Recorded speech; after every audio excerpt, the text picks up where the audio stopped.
Okay, so over to you, Bhaktika. I got it. Well, it's lovely to be with you. It feels like I'm talking to the family, and that feels very exciting and comforting at the same time.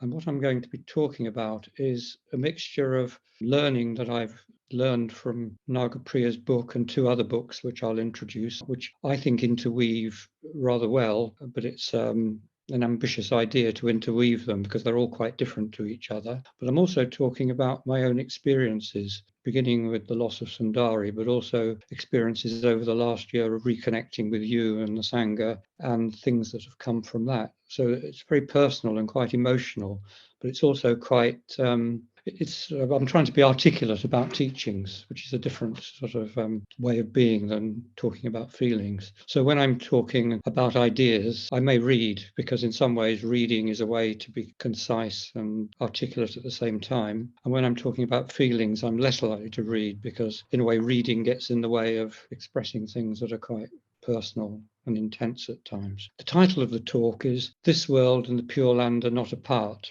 You probably recognize it as a line from the Heart Sutra. The subtitle is "Transformation Through Manifestations of the Pure Land in Everyday Life," because that's what's really interesting me at the moment, about how perhaps we experience the Pure Land here and now. So over the last 18 months, since the death of Sundari, I've been kicked into action in a new way. And I've been exploring the meaning and significance of the Pure Land in my life in a way that I wasn't before. And in many ways, I'm exploring this question of the Pure Land in my life for the first time, which may seem a bit shocking since I've been an order member since its inception, and I've been ordained since 2005 when I became Bhaktika and Sundari became Sundari. In effect, that joint ordination was a bit like a sacred marriage. We both sort of recognize that. And last year at the Bodhi retreat, I spoke about the impact of Sundari's death on my faith and practice, which immediately drew me closer, initially to Sastama, because she came to Sheffield and co-conducted the Christian Buddhist funeral service and burial service. And through Sastama, a lot of other things happened, including connecting me to those of you I didn't already know. So if you remember last year, I sort of said that I, Bhaktika, which means devoted one, actually was devoted to Sundari, beautiful one. Quite appropriately named, I thought. And to be honest with you and with myself, my devotion to Sundari was stronger than my devotion to Amida Buddha. So, of course, the shock of her loss, her departure from this earth as a physical being, was intense, not surprisingly, because she was not just a good friend and a companion.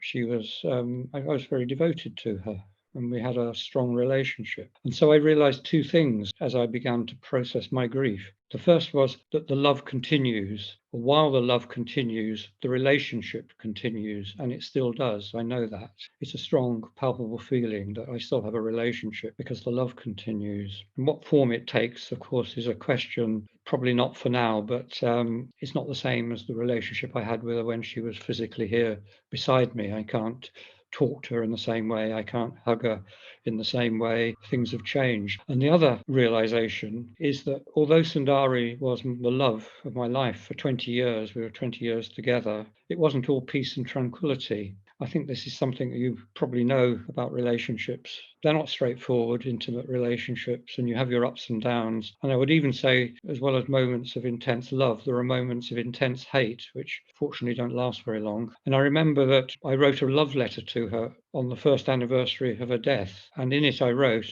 "And over time, you know what I've come to really miss? It surprises me.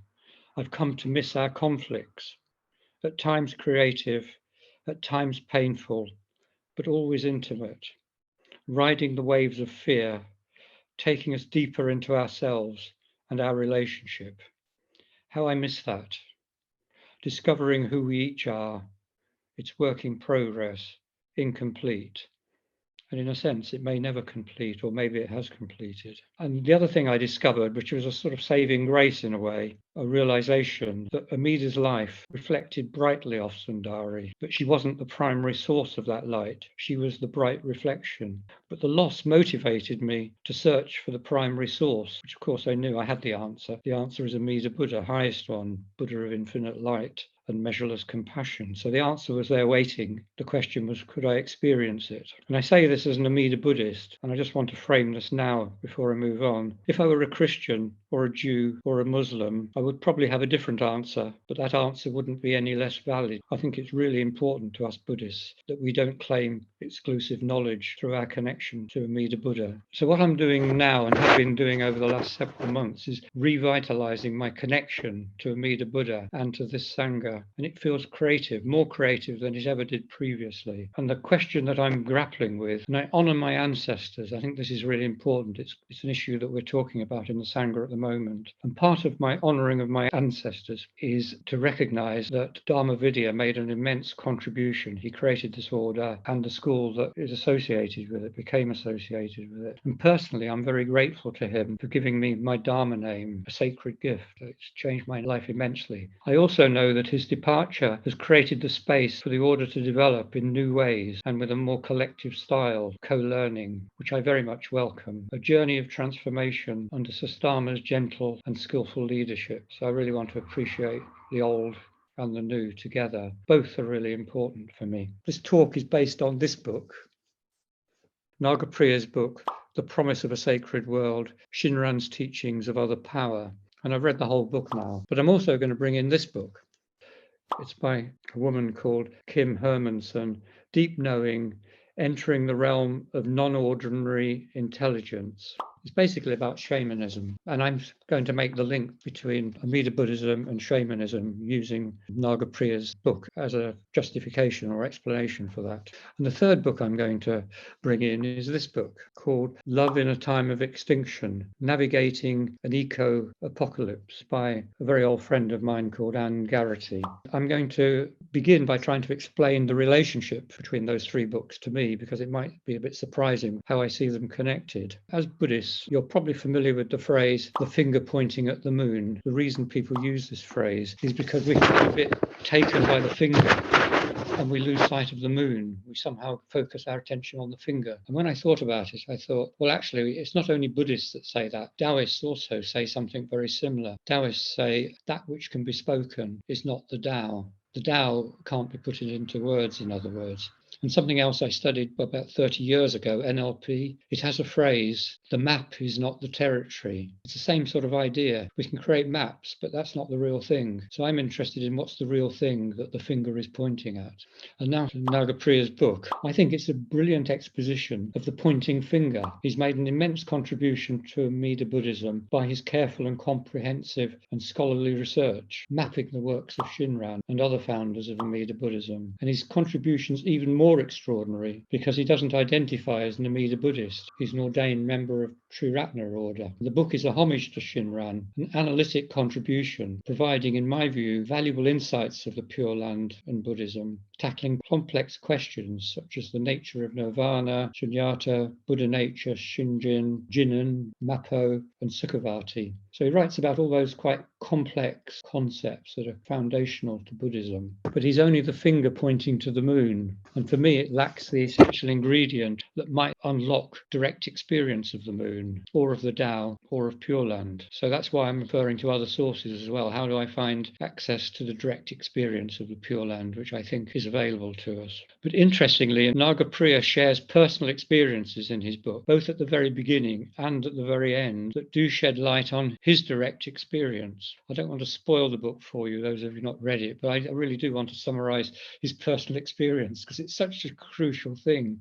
And it's almost sort of, it's like bookends. He says it at the beginning, and then there's 240 pages of brilliant writing, and then he says it something else at the end. And at the beginning, he shares a story about his intense and profound loss of faith, his doubt that he will make progress as a Buddhist practitioner, which results in a personal spiritual crisis, leading to his interest in Amida Buddhism, because he recognizes that self-power is not enough. And he writes openly about his anguish and his suffering at that moment. And I would say also his courage, the way he writes about it. And then near the end of the book, Nagapriya tells us about a profound personal and spiritual realization. He's at a Triratna ordination retreat in Spain, and he's there as the preceptor of 2 ordinands that he's been mentoring and preparing for ordination. And the retreat leader gives inspiring Dharma talks each evening. And in Nagapriya's own words, I felt that Maitreya Bandhu was opening up spiritual pathways towards my inner depths that had long been overgrown. This made me feel both elated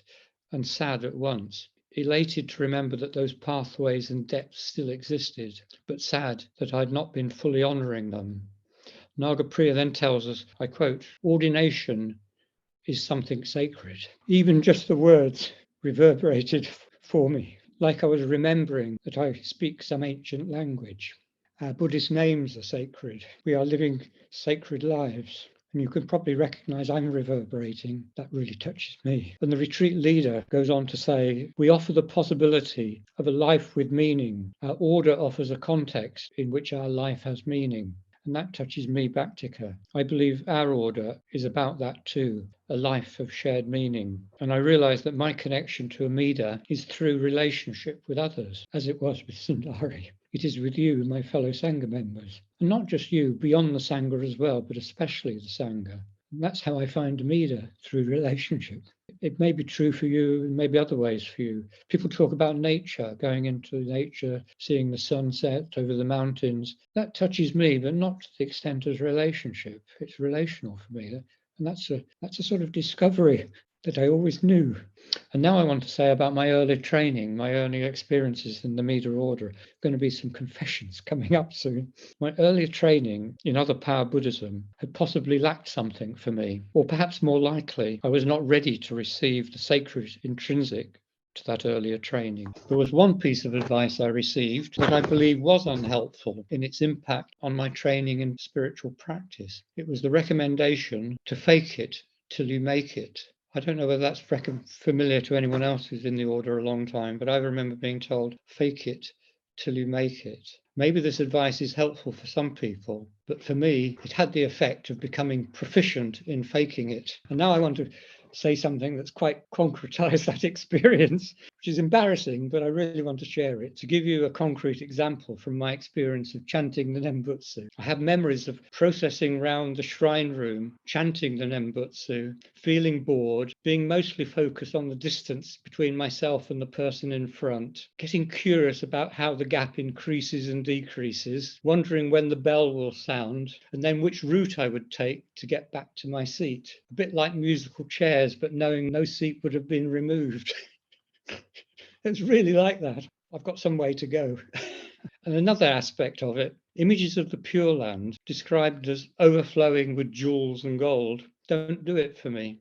They bring up images of wealth. Maybe it's just me, or maybe those images were developed for another era and are less fitting for our time. So what practices help me to connect to the sacred experience? Well, just to say that for a long time, as long as I can remember, I loved the Kuan Yin chant. My favorite Nambutsu chant is the Taizé version of it. So going back to Nagapriya's book, it takes me on a journey to a watering hole, but I need something else to enable me to drink. Something I'm finding, but I want to find more. So that's when I'm going to introduce these 2 other books. So this one about deep learning and deep knowing.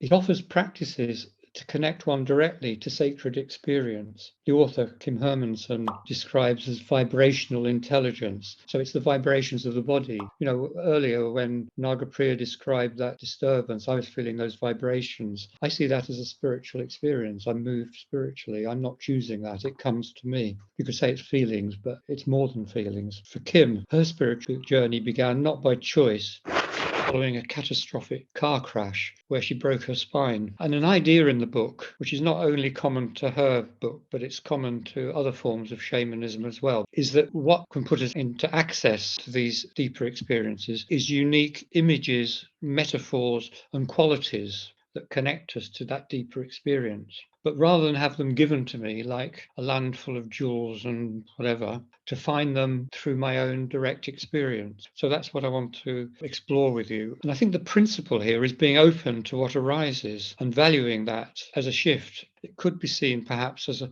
shift from self to other power. Things come to me and I experience them. And then the question is, can I wholeheartedly trust it? If somebody says, oh, that's Amida Buddha, I might think I need to trust it. But if it's an experience that comes to me and I really feel it in my being, can I trust it? Do I have Shinran for it, that deep in trusting? So I'm now going to introduce the third book and try and explain the connection. The author, Anne Garrity, were students together, so more than 50 years ago, and she sent a copy of this, her latest, and she says her last book, out of the blue recently. And her thesis is that we're irreversibly heading into another mass extinction, the sixth mass extinction that the Earth will have gone through, one that is caused by human behaviour, hence the Anthropocene extinction. And this is no accident. It's inherent to human nature. And as Buddhists, we might express that as that inherent nature as greed, hate, and delusion. That's something we're very familiar with as part of our teachings. And we know it's a character of the human ego.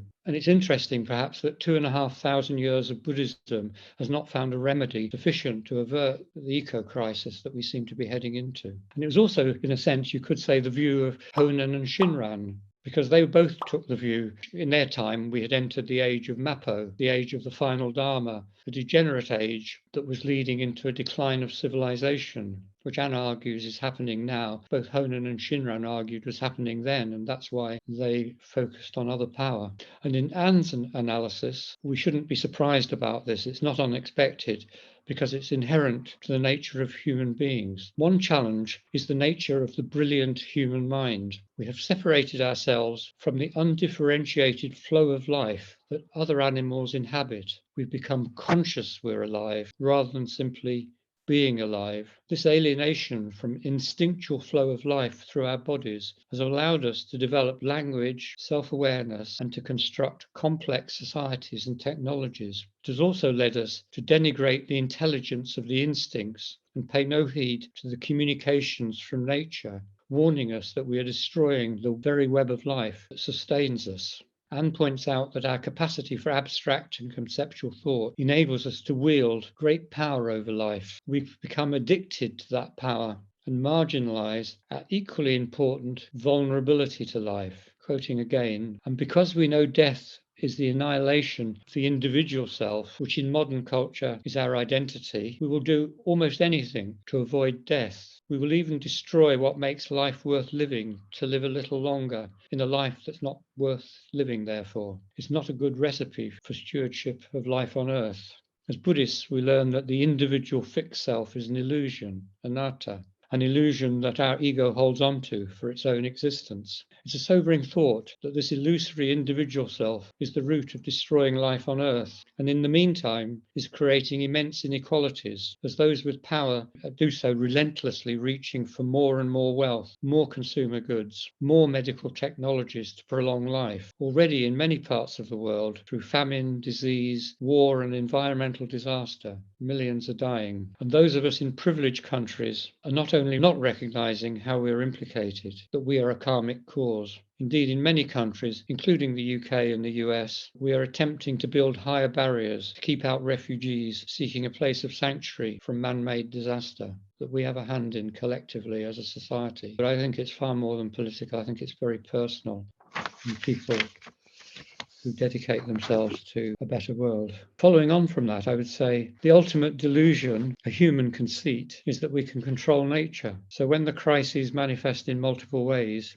we're encouraged to believe that technology will still provide the answer. I think that's something of an illusion. And Anne's diagnosis of the human condition is at the heart of the eco-crisis lies perhaps the most significant factor of all. We do not love life enough. And here I'm not referring to just the love of our own individual lives, a deep love for all living creatures and plants, the rivers, the mountains, the oceans, the fields. Humanity lives in a perpetual conflict with the realities of life in a body, especially the inevitability of death. As a consequence, the simple joy of being alive is mostly lost in the modern culture. Often we have no idea how deeply we love life until it is time to say goodbye on our deathbed. So I've shared some of this with you in the past. I've woken up because of the death of Sundari, and that's put me in touch with death in a particular way and my own mortality. And I think it is important. And Anne's book, in a sense, is a Cassandra warning. People won't believe it, but it's not a despairing book, because once we recognize our true nature, our nature includes the need and the potential for cooperation in group, for self-sufficiency, for community life. But this has been substantially lost as we've become consumers, flattened by the juggernaut of capitalist growth for relentless profit. Civilized society as we know it is begins to break down. It is likely, going forward, we'll need to fend for ourselves and to do that with others in community. Practical skills and community organizing will be essential. And at the heart of human nature is love, the love that begins with a parent or a surrogate parent caring for their newborn, who otherwise would not survive. That's the truth. Mammal new life. A parent is needed to help the babies survive. And this is profound. It's what connects us both to our animal nature and to our collective potential that is being lost in the way that society has developed. So, talking about how one connects to sacred experiences where this experience arises in the moment. And I think one of the things I'm learning is that the wisdom is still in our body, that we have body wisdom, but we've lost access to it because we've become too cognitive. Our minds have become too full of thoughts and ideas and the internal chatter. And even meditation, a lot of meditations I've been involved in, they tend to, in the Western world at least, to be quite cognitive. They focus on insight more than experiences of the body or vibrational awareness. I think that's a sort of a Western bias in meditation. So I'm interested in bodily experiences. I've been having heart palpitations in the night, and I had my heart checked out, so my heart is sound. But I was quite anxious at first, but I knew my heart was okay. One night when I woke up with palpitations and a bit of pain, I just decided to go with it and welcome it. And in that welcoming it, it got larger and bigger and became more rhythmic. And in its rhythmic nature, it became like drumming. And I became the drummer and the drum. And I suddenly found myself laughing. And it was amazing. And it was just like joy. And I thought, oh, could this be the Pure Land?